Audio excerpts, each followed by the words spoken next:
प्रिय बच्चों, हम लोग महान व्यक्तित्व से सावित्री की कहानी पढ़ रहे हैं। पृष्ठ संख्या 10 खोल लीजिए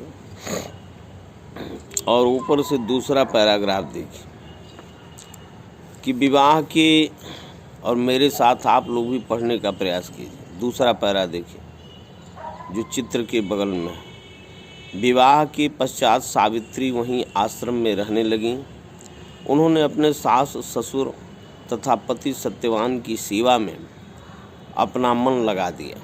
सत्यवान और सावित्री सदा लोक कल्याण तथा परोपकार की बातें करते थे।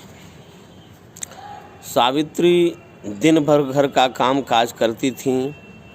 जब उन्हें अवकाश मिलता था वह भगवान से बड़ी लगन के साथ प्रार्थना करती थीं कि मेरे पति दीर्घायु हों।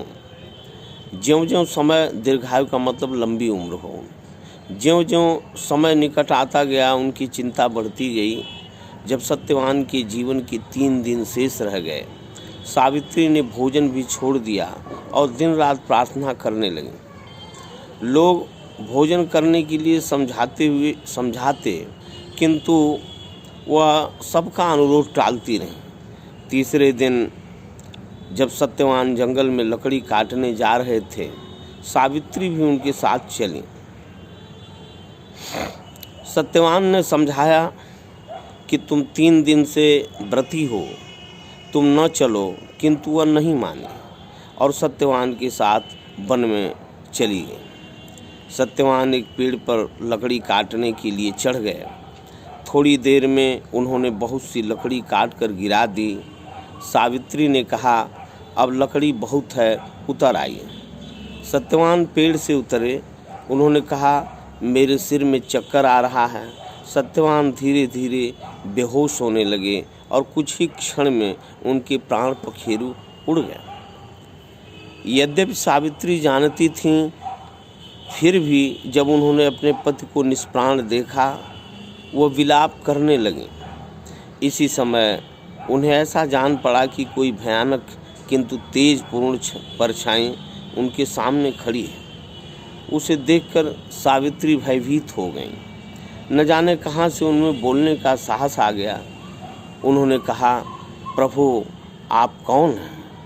उस छाया ने कहा, मैं यमराज हूँ। मुझे लोग धर्मराज भी कहते हैं।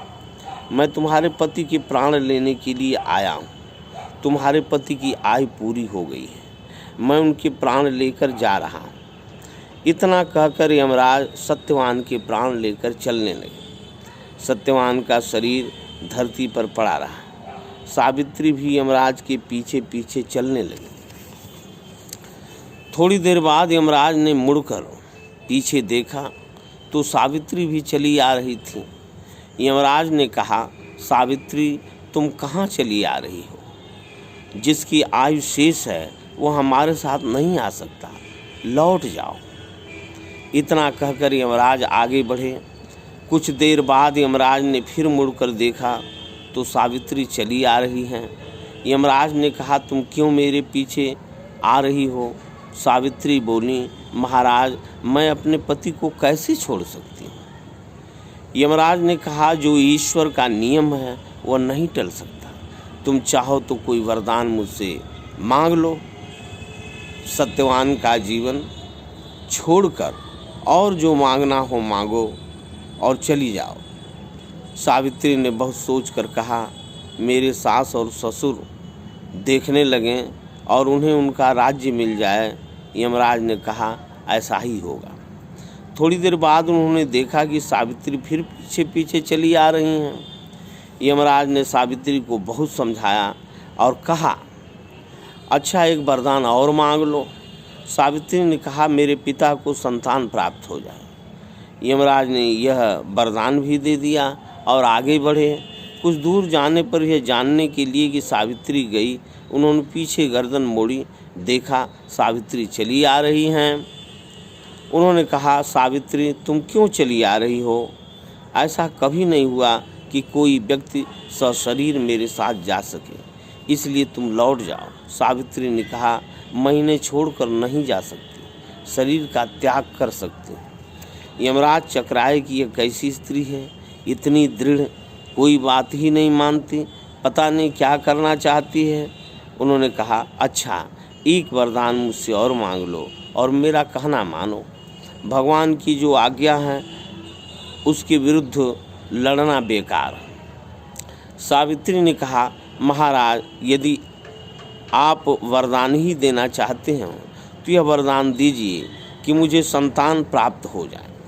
यमराज ने कहा, ऐसा ही होगा। यमराज आगे बढ़े, किंतु कुछ ही दूरी पर उन्हें ऐसा लगा कि वह लौट